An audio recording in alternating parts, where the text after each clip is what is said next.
নমস্কার বন্ধুরা, আজ আমি আপনাদের জন্য পাঠ করব কবি জীবনানন্দ দাশের লেখা বনলতা সেন কাব্যগ্রন্থের অন্তর্গত সেই বিখ্যাত কবিতা হাজার বছর শুধু খেলা করে।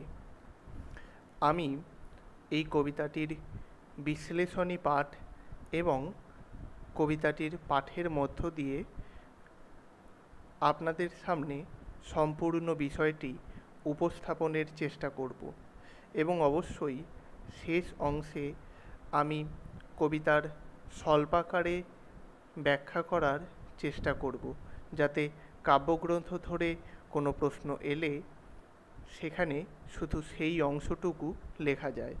তো চলুন শুরু করা যাক আজকের কবিতার বিশ্লেষণী পাঠ। প্রথমে আমি কবিতাটি পাঠ করছি। হাজার বছর শুধু খেলা করে অন্ধকারে জোনাকির মতো, চারিদিকে চিরদিন রাত্রির নিধান, বালির উপরে জ্যোৎস্না, দেবদারু ছায়া ইতস্তত, বিচূর্ণ থামের মতো দ্বারকার দাঁড়ায়ে রয়েছে মৃত ম্লান, শরীরে ঘুমের ঘ্রাণ আমাদের, ঘুচে গেছে জীবনের সব লেনদেন, মনে আছে শুধালো সে, শুধালাম আমি শুধু বনলতা সেন। তো আমরা দেখি কবিতার প্রথম লাইনে আছে হাজার বছর শুধু খেলা করে অন্ধকারে জোনাকির মতো। তারপরের লাইনে আছে চারিদিকে চিরদিন রাত্রির নিধান। এই দুটি লাইনের অর্থ আমি প্রথমে বর্ণনা করছি। আসলে আমরা এই হাজার বছর খেলা করার মধ্য দিয়ে আসলে কবি করেছেন অতীত চারণা। কবি মনে করেন মানুষের জীবনের যে অতিক্রান্ত অতীত পর্যায়গুলি, সেগুলি কখনোই সম্পূর্ণ লুপ্ত হয়ে যায় না। সেই স্মৃতিপুঞ্জ ধ্বংসস্তূপের মতোই রয়ে যায়। ঠিক যেমনভাবে অন্ধকারের মধ্যে অপ্রতাপ অল্প আলো নিয়ে জোনাকিরা ছড়িয়ে ছিটিয়ে থাকে, তারাও যেমন অন্ধকারকে সেই অল্প আলোর মধ্য দিয়েও সাজিয়ে তোলে, ঠিক তেমনি মানুষের জীবনের অতিক্রান্ত অতীত পর্যায়গুলি, হয়তোবা সেই পর্যায়গুলি ব্যক্তিগত, হয়তোবা নৈর্ব্যক্তিক, সে যাই হোক, তবু কবির মনে হয় আমাদের অতিক্রান্ত এই অতীত পর্যায়গুলি, এই স্মৃতিপুঞ্জগুলি ঠিক যেন অন্ধকারে অপ্রতাপ জোনাকির মতোই ছড়িয়ে ছিটিয়ে থাকে। এরপর আমরা একথাও বলতে পারি, একদা আয়োজিত সমস্ত আড়ম্বর কত তুচ্ছ বলে মনে হয় সর্বব্যাপী অনিবার্য এই রাত্রির কাছে। দিনের যাবতীয় ক্ষমতালিপ্সু অনুষ্ঠানকে অর্থহীন করে দিয়ে রাত্রি তার অপরূপ অবসানের চরাচর নিয়ে জেগে ওঠে। এখানে কবি এই রাত্রির অপরূপ অবসানকে নির্দেশ করেছেন একটি শব্দবন্ধের দ্বারা, রাত্রির নিধান। শব্দটির অর্থ এখানে রাত্রির নির্দেশ। নিধান শব্দটির আভিধানিক বিভিন্ন অর্থ হয়, যেমন স্থাপনা, সংরক্ষণ, প্রত্যর্পণ, দান, অনুপস্থিতি এবং কুবেরের সপ্তনিধির যে কোনো একটি। এছাড়াও ঐশ্বর্য, শস্যকোষ, ভিত্তিস্তর বা বীজগণিত, এরকম নানা অর্থ হয়। করুণার নিধান শব্দটির অর্থ যেমন করুণায় ভরা, দয়াময় ইত্যাদি। আলোচ্য প্রসঙ্গে এই অর্থসমূহ থেকে সংগৃহীত একটি সংকেত মেলে।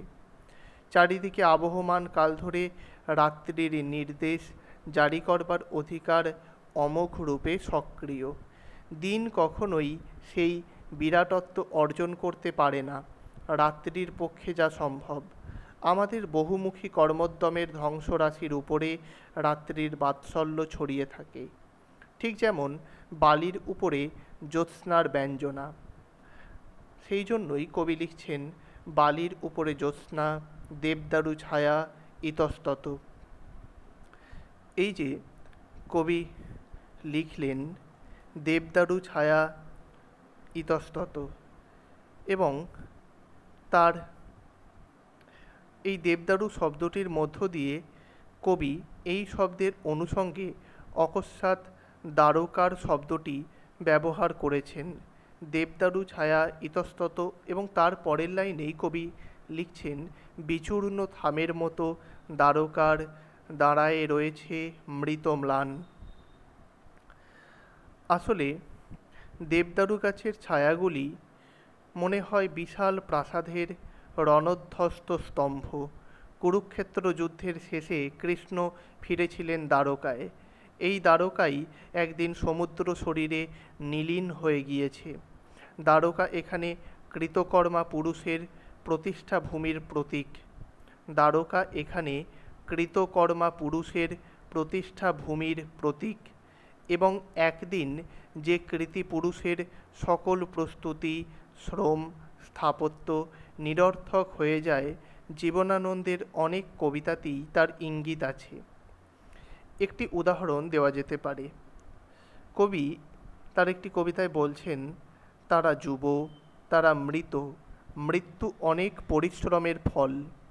এখানে দ্বারকা প্রতিষ্ঠা, পরিণতি ও সংহার পরিণামের দোতনাবাহী শব্দ। জীবনানন্দ এখানে দেবদারু শব্দের অনুষঙ্গে অকস্মাৎ দ্বারকার শব্দটি ব্যবহার করেছেন, এবং তার ফলে চতুর্থ পংক্তিতে এসে কবিতাটি অতর্কিতে পৌরাণিক পূর্বসূত্রের উল্লেখে অপরিমেয় ঐশ্বর্য লাভ করেছে। জাগতাবস্থায় সূচিত ও সাধিত সমস্ত কর্মের আপাত সার্থকতার আড়ালে লুকোনো অকৃতার্থতা ও অন্তিম অবসাদে নেমে আসা ঘুম। ঘুম, ঘ্রাণ, ঘুচে গেছে শব্দগুলি অনুপ্রাসের স্রোতে স্বতঃচালিত। আমরা আমাদের যৌথ অবচেতনা থেকে ফিরে আসি ব্যক্তিস্বরূপের সর্বস্বতায়। যে প্রেমিকা ব্যক্তির ধ্রুব আশ্রয়, সেই তখন অবজ্ঞার প্রদোষ ছায়া থেকে তার জীবন সুভগ মুখচ্ছবি নিয়ে অমোঘ হয়ে ওঠে। এখানে আমরা আরেকটি জায়গায় দেখি কবি তারপর লিখছেন, হাজার বছর শুধু খেলা করে অন্ধকারে জোনাকির মতো, চারিদিকে পিরামিড, কাফনের ঘ্রাণ, বালির উপরে জ্যোৎস্না, খেজুর ছায়ারা ইতস্তত। বিচূর্ণ থামের মতো এসিরিও দাঁড়ায়ে রয়েছে মৃত ম্লান। শরীরে মমির ঘ্রাণ আমাদের, ঘুচে গেছে জীবনের সব লেনদেন। মনে আছে শুধালো সে, শুধালাম আমি শুধু, বনলতা সেন। তো এই কবিতার দ্বিতীয় স্তবকে আমরা প্রথমে সেই একই পংক্তি বা একই লাইন ফিরে পাচ্ছি, হাজার বছর শুধু খেলা করে অন্ধকারে জোনাকির মতো, এবং এর অর্থও সেই একই ব্যঞ্জনা নিয়ে এই পংক্তিটি বা এই লাইনটি হাজির হয়। এরপর কবি বলছেন যে এইভাবে মানুষের জীবনের অতিক্রান্ত অতীত পর্যায়গুলি যেমন সম্পূর্ণ লুপ্ত না হয়ে পরিকীর্ণ ধ্বংসস্তূপের মতো রয়ে যায় অন্ধকারে, যেভাবে অপ্রতাপ জোনাকি ছড়িয়ে ছিটিয়ে থাকে, ঠিক তেমনি একদা আয়োজিত সমস্ত আড়ম্বর কত তুচ্ছ বলে মনে হয় সর্বব্যাপী অনিবার্য এই রাত্রির কাছে। চতুর্দিকে পরিকীর্ণ পিরামিডগুলি মানুষের অমর হবার উদ্যমকে যতই ঘোষণা করুক, সেই সবই আসলে মৃত্যুরই স্মারক। দুর্গন্ধবহ সবাধারের মর্যাদাও মৃত্যুর তীর্ণ নয়। এখানে সবাধার সুঘ্রাণ ছড়াচ্ছে না, প্রসঙ্গ থেকেই সেটা স্পষ্ট। আবার কফিন শব্দটি আরব শব্দ কফন এর ইংরেজি সংস্করণ। জীবনানন্দ মূল শব্দের আদলে কাফন শব্দটি এনে ধ্বনির সাহায্যে আরও বিস্তারিত অবসন্নতা সৃষ্টি করেছেন। আসলে আমাদের বহুমুখী কর্মোদ্যমের ধ্বংসর রাশির উপরে রাত্রি বাৎসল্য ছড়িয়ে থাকে, যেভাবে বালির উপরে জ্যোৎস্নার ব্যঞ্জনা ছড়িয়ে থাকে, ঠিক সেইভাবে সেমেটিক মরুনিসর্গে ছড়ানো খেজুর গাছের ছায়াগুলি চূর্ণ দম্ভ নৃপতিবর্গের প্রতিহত উচ্চাসা মনে করিয়ে দেয়। বিশাল রাজপ্রাসাদের বিনষ্ট স্তম্ভের মতো বোবা ছায়াগুলি দাঁড়িয়ে থাকে। আসলে আমরা প্রত্যেকেই আমাদের উচ্চাসা ও উচ্চকিত সংকল্পের সৌজন্যে সম্রাট ছিলাম। অতঃপর আমরা অসহায়ভাবে লক্ষ্য করেছি আমাদের বহিরাশ্রয়ী সাম্রাজ্য ভেঙে চুরে একাকার হয়ে গিয়েছে। আমরা চেয়েছিলাম ঐহিক শক্তিপুঞ্জকে প্রসারিত করে দেহাবসানেও একটি স্মৃতি শরীর সংরক্ষিত করব, কিন্তু আমাদের সেই মমি, সেই অবিনাশী বাসনার সৌন্দর্যটুকুও অক্ষুণ্ণ রাখতে পারছে না। উপরন্তু আমাদেরই ওই সুরক্ষিত শবদেহ এক অপঘ্রাণ নিয়ে বিব্রত করছে আমাদেরই ঈর্ষা প্রতিযোগিতা বৃত্তি। বাণিজ্যিক ও জাগতিক সমস্ত বিনিময় চুকিয়ে দেখতে পাচ্ছি সমগ্র জীবনযাপন ব্যর্থ হয়ে গিয়েছে। আমাদের প্রধান প্রতিভা যে প্রেম অথবা প্রেমিকা, তাকে এতদিন উপেক্ষা করেছিলাম, কিন্তু জিজ্ঞাসা ও জিঘাংসার যৌথাবস্থা থেকে একান্ত অস্মিতার কাছে ফিরে আমরা সেই প্রেমের ধারণা বা প্রেমিকার কাছেই সমর্পণ করতে উন্মুখ হয়ে উঠি। সেই প্রেম যখন ফিরে আসে, জিজ্ঞাসা করে তাকে শনাক্ত করতে পেরেছি কিনা, তখন তাকে কোনো দ্বিধান্বিত উত্তর জ্ঞাপন করি না। আমাদের প্রশ্ন স্থগিত হয় সেই মহাশ্রয়ের কাছে একটি প্রত্যয়ে। ঠিক এখানেই এই কবিতাটির সার্থকতা। আসলে আমরা বলতে পারি জীবনানন্দের প্রবাদ প্রতিম বনলতা সেন কবিতায় প্রত্যাবর্তনের এই অসহায় মহিমা প্রকৃতিস্থ প্রকৃতি ও প্রেমে সমাহিত হয়েছে। কিন্তু বনলতা সেনও অপরিবর্তনে চিরায়ত কোনো প্রতিমা নয়।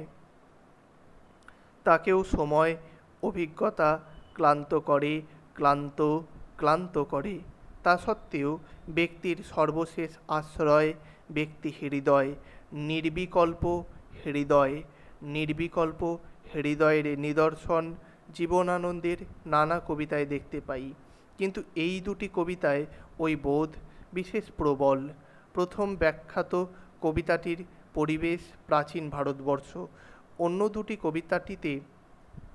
অন্য কবিতাটিতে পটভূমি সেমেটিক আবহ পর্যন্ত প্রসারিত। পটভূমিকা যতই প্রসারিত হচ্ছে, কবির মনে ততই গৃহনিহিত সনাতন স্মরণের অনিবার্যতা দেখা দিচ্ছে।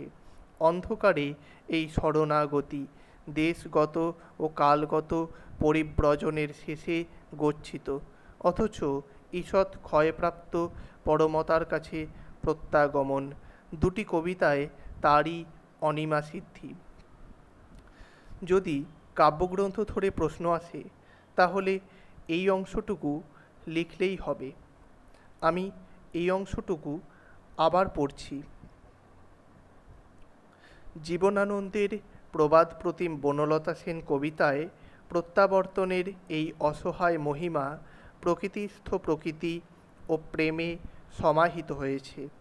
কিন্তু বনলতা সেনও অপরিবর্তনে চিরায়ত কোনো প্রতিমা নয়। তাকেও সময় অভিজ্ঞতা ক্লান্ত করে।